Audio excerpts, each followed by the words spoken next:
So what I wanted to do was take a video of the work that had been completed thus far, talk about kind of cost up until this point, what supplies I've got left, and what, completing the rest of it is going to cost essentially.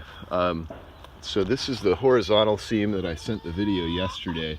That one goes the length there and connects with that vertical one. This stuff gets feathered at the edges to kind of make sure that it makes a good seal. It is a little bit time consuming. I've got to clean with a wire brush this type of stuff, make sure that all that green stuff comes off and it's got a nice clean surface so that that tar can adhere to.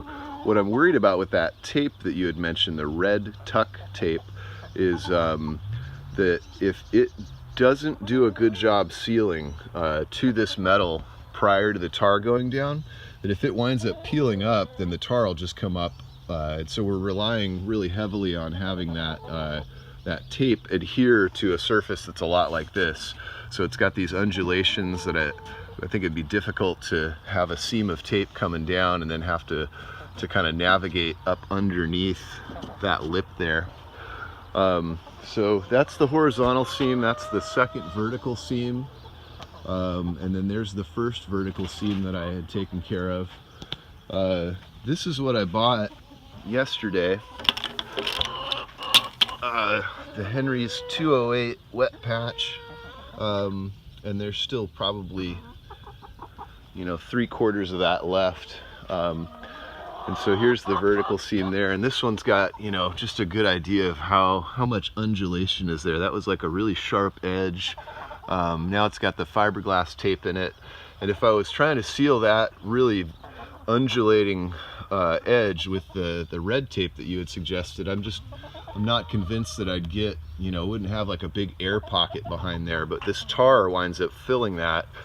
And so I think the fiberglass tapes works really well. So we'll come back around here to this corner, still needs to be sealed.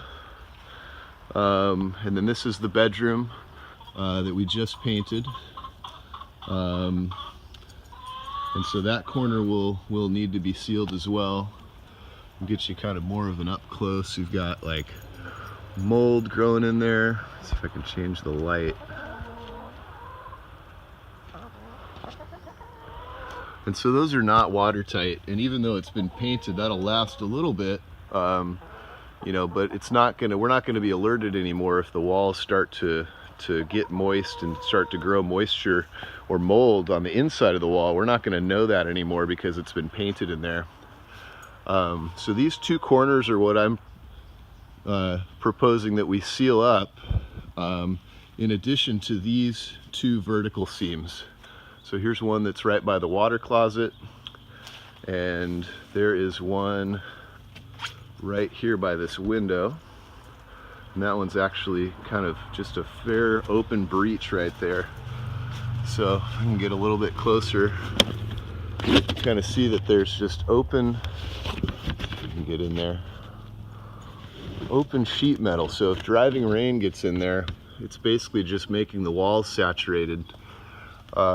And if we don't fix that, we're going to wind up with another situation like Unit 71 back there, with the walls rotting out from the inside and the whole place just not being habitable. So let me know how you want me to proceed, and we'll talk to you soon.